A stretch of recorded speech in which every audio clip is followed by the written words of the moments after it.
Tout va bien pour vous, donc on va pouvoir commencer. Encore une fois, bonjour à tous, bienvenue à ce webinaire sur la configuration avancée de Workflow Jira. On va s'appuyer aujourd'hui en particulier sur un plugin qui s'appelle le plugin Jira Misc Workflow Extension. Alors un petit mot peut-être pour introduire tout ça. Donc, on va commencer par se présenter. Donc, on est une société de services en informatique. On est spécialisé dans les outils Atlassian, en particulier donc Jira, Confluence et tous les outils de l'éditeur. À titre personnel, je travaille sur Jira depuis 2010. J'ai accompagné une trentaine d'entreprises sur le sujet. D'abord en tant que stagiaire chez Airbus Helicopter, c'était en 2009. Et puis ensuite, j'ai travaillé pour un intégrateur spécialisé pendant quelques années. Et depuis 2014, en fait, je me suis mis à mon compte, d'abord en freelance. Et plus récemment, donc, j'ai créé la société EHW, donc Eleven Hworkers, avec 3 associés. Alors, on tourne depuis la fin de l'année 2017. Et on a le site Jira Club déjà justement sur lequel j'ai publié pas mal d'articles et de ressources sur les outils Atlassian depuis 2014 maintenant. Concrètement, notre portefeuille client aujourd'hui compte une quinzaine d'entreprises, essentiellement des entreprises de taille intermédiaire, donc des entreprises qui font entre 4 et 500 millions d'euros de chiffre d'affaires. Et puis, on a quelques grands comptes qu'on accompagne pour le compte de nos partenaires, qui n'ont pas notre expertise, mais qui ont ces besoins. Alors voilà. Donc concrètement, aujourd'hui, je vais vous parler de Jira Misc Workflow Extension et je vous propose une approche donc en 3 points. Dans un premier temps, on va vous présenter les plugins. Donc, qu'est-ce que c'est qu'un plugin? Parce que Jira Misc Workflow, c'est un plugin, Jira, donc on va vous présenter le rôle des plugins dans l'écosystème Atlassian. Ensuite, on va vous proposer de voir ensemble qu'est-ce que c'est qu'une transition de workflow. Donc, on va parler de manière plus détaillée sur la configuration de workflow Jira. Je vais vous donner quelques billes. L'idée, en fait, avec ces 2 premières parties, c'est que vous ayez tous les éléments pour pouvoir comprendre et apprécier la valeur ajoutée de Jira Misc Workflow. Et donc, dans un troisième temps, dans la troisième partie, on parlera spécifiquement du plugin Jira Misc Workflow. En tout cas, on procédera à des démonstrations, justement. On a pris on a fait quelques configurations sur notre plateforme de démonstration et ce sera l'occasion pour vous de voir en live en fait ce que ça donne. Voilà. Alors, donc, sans plus tarder, allons-y.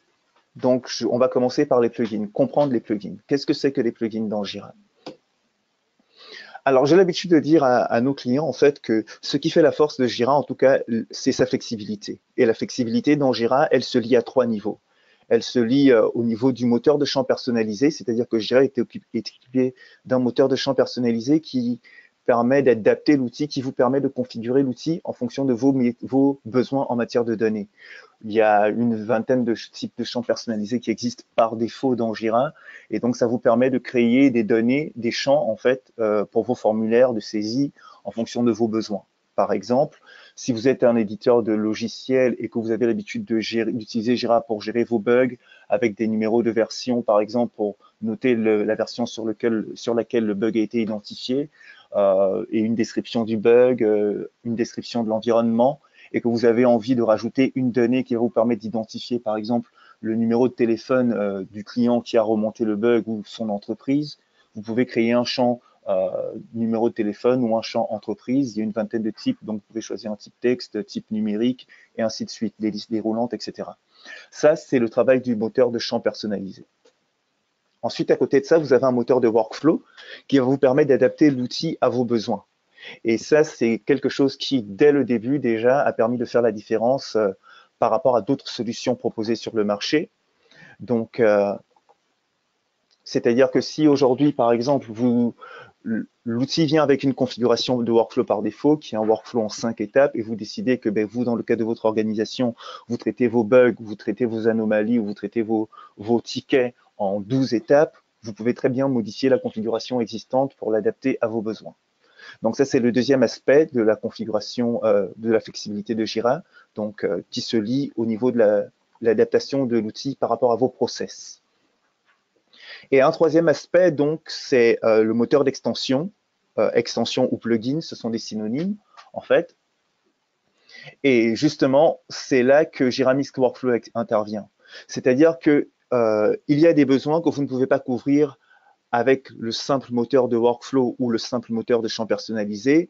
Vous pouvez avoir besoin de choses, de faire des traitements ou des cas d'utilisation plus élaborés. Et dans ce cas, en fait, il y a la marketplace Atlassian qui met à votre disposition toute une palanquée d'extensions, quoi. Donc, vous pouvez vous connecter à la marketplace Atlassian ou vous pouvez même développer vous-même vos propres extensions et les plugger directement à l'outil. Donc, pour illustrer tout ça, je vous ai préparé une petite liste de quelques plugins utiles, justement. Si je peux en citer quelques-uns, parmi les, par exemple, ici. Allez, on va passer sur notre plateforme de démonstration. Est-ce que je peux... Allez, j'ai un ticket par là. Voilà. Donc là, je suis sur ma plateforme. Vous avez des boutons qui s'affichent. Là, le bouton réouvrir. Si je vais sur un autre ticket, là, j'ai sur ce ticket, j'ai démarrer la progression, traiter la demande, fermer la demande. Ce sont les fameux boutons de transition dont je vous parlais tout à l'heure. Alors, en réalité, lorsque j'actualise ma page, donc je vais actualiser la page, au moment où Jira affiche la demande, en fait, Jira va regarder la configuration de mon workflow pour savoir s'il a le droit de m'afficher le bouton démarrer la progression. Il va faire la même chose pour savoir s'il a le droit de m'afficher le bouton traiter la demande. Et il va faire la même chose pour savoir s'il a le droit de m'afficher tous les autres boutons qui s'affichent dans flux de travaux. Donc, entre autres, fermer la demande et tout close.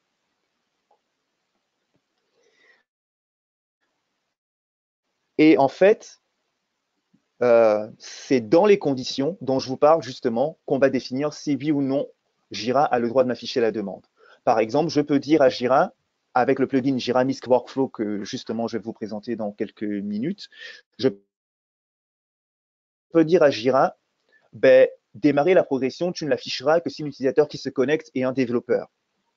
Et traiter la demande, tu ne l'afficheras que si l'utilisateur qui se connecte appartient à l'équipe de qualification.